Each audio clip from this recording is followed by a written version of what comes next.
How many mobile developers are here tonight? Nice. All right. We got a few. That's more than I was expecting. So my name is Dan, and I work on our Android app here. I'm working on switching us over to use Apollo Android stack, specifically RxApollo. And so this is about, let's do a thing. All right. This is about just some learnings we've had getting RxApollo working with the Android app. So let's start by looking at our app today. Talk about some things that we want to achieve with using Apollo.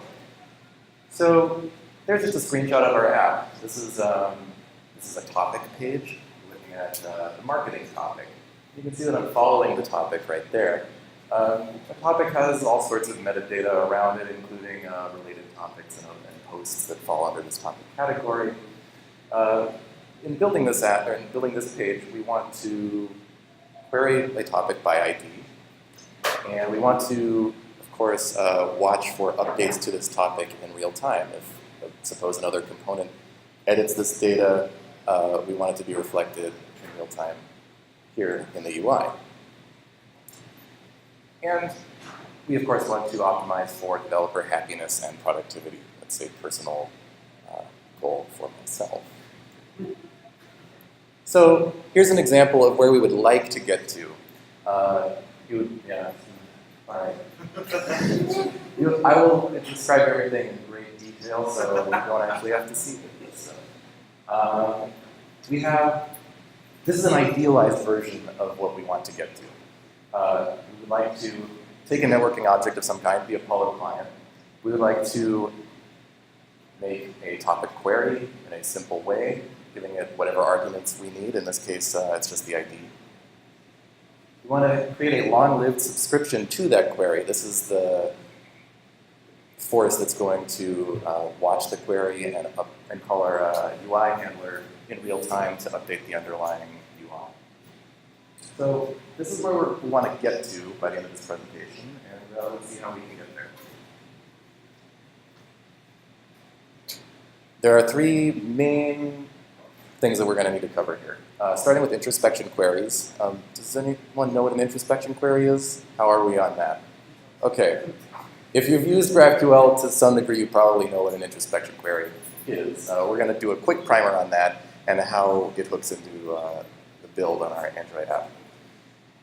We're also going to need to review RxJava quickly. That's the basics of functional reactive programming, really, and RxJava is the particular implementation that we use in our app and that Apollo supports. And then we'll talk about a custom fetcher that we built to wrap it all up to make things a little bit less verbose and a little more developer-friendly, as we discussed before this. So introspection queries. These are a little bit different, and when I first started integrating GraphQL into our app, this was kind of a pain. And it was very different from what we were used to. What we were used to at build time, we didn't really need to know much about the schema in the back end. We just had a set of APIs, we called the APIs, and we get data back. It was pretty simple. But now, the client needs to know the entire schema at build time. And if that schema ever gets updated by any of the teams working on it, we need to have that updated version. And those two teams don't necessarily coordinate closely, and we'd like to have it so that we don't always need to be updating each other. Oh, we need to change this, I need to update your schema with the GraphQL endpoint to update your schema.json. Okay, so that's like not what we wanted to do. So our solution to that was to bake in the recreation of the schema.json on every build of our app. So that starts off with our build process, on each build, spinning up a local development version of a GraphQL server, pulling the server for readiness, because it takes a few seconds to start up. Then we make the introspection query. We get the schema.json back. We send that off to Apollo for code generation of the data models. And finally, we have all of the fresh synced data models that are represented by the up-to-date schema. So obviously, this is very expensive to do on each and every build. We have to actually spin up a new server and tear it down. It would be terrible to do that for each and every build. Those of you who are Android developers are familiar with Gradle.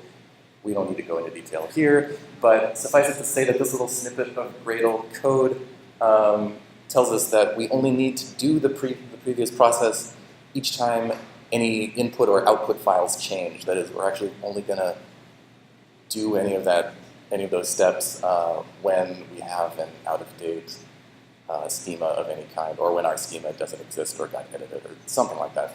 So in reality, that whole process is only going to execute in the rare event when a schema actually does change. And so that saves us a ton of time.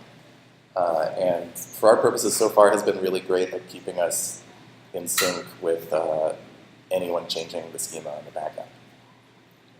Cool. So now we have a little quick primer on functional reactive programming, which, oh my, is that? All right, let's just power through. Okay, so this might be boring.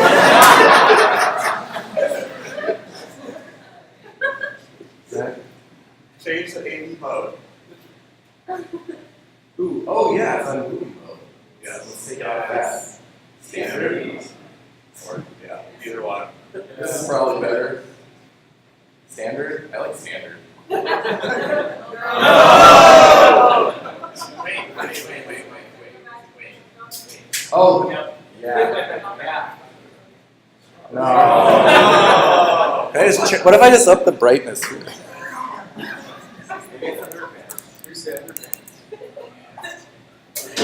Active contrast.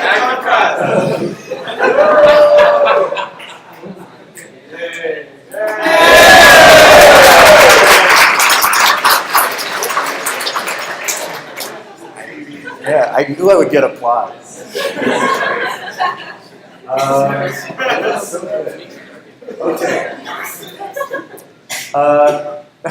Back to functional reactive programming. Got a big hit.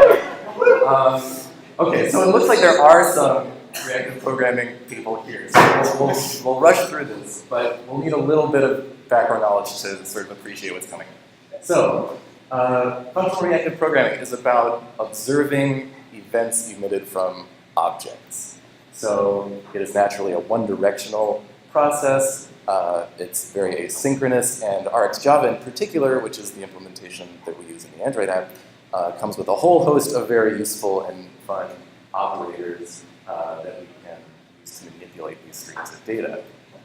So, set of definitions here. An observable is an object that emits data over time. Suppose in this case we're looking at a button, like we'll initialize that with RxU.click this button. This creates an observable that emits button clicks as we listen to those button clicks. We need to think about schedulers. So, at least in the Android realm, we need to be very concerned about what threads we're doing all of our operations on. And schedulers give us a really powerful way to do that. If we're doing UI operations, we're probably going to be operating on the main thread. But if we're doing network operations, we want to make sure we're on the I/O thread so that we're not blocking the main thread. If we want to perhaps take this stream of events and change it somehow, RxJava comes with a whole set of useful operators out of the box, debounce being one of them. So the debounce operator, we might apply this to something that's very bursty, like this click handler. It's very bursty, and we want to like dedupe multiple clicks into just one click. We could do anything really to this. We can map it to something else. We can delay the clicks. We can do there's a whole host of operators that are very useful. That's just one. Last but not least, we have to subscribe to these in order to pull the data through and actually consume these events with any kind of response number that we want to attach to it. So a more real-life application of this that we might use in our app would be detecting clicks on the bookmark button and then observing those clicks on the I/O thread because we want to send a network request to update any of this data. And then we want to shunt ourselves back onto the main thread when we get the result from the network request and display the result that way. So we do quite a bit of switching between threads here and mapping data into other data. And it's semantically very powerful and simple to do with this style. So, all right, now we get back to where are we here.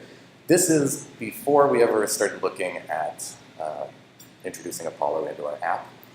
For the last year or so, we have been migrating as much as we can towards an Rx Java paradigm of using these powerful asynchronous operators and schedulers to enhance developer productivity in our app. And it was a natural fit with RxApollo. So let's look at where we are now. We have our generated models from the introspection queries. We now altogether have RxJava expertise, and we have our Apollo client. So with this, we're ready to make an RxApollo query. So follow these easy steps to make an RxApollo query. The topic query object and builder are all auto-generated for us by Apollo. This is done at the introspection query time and then the associated code generation time. We create a vanilla Apollo query call simply by calling out there. This is all built into Apollo itself.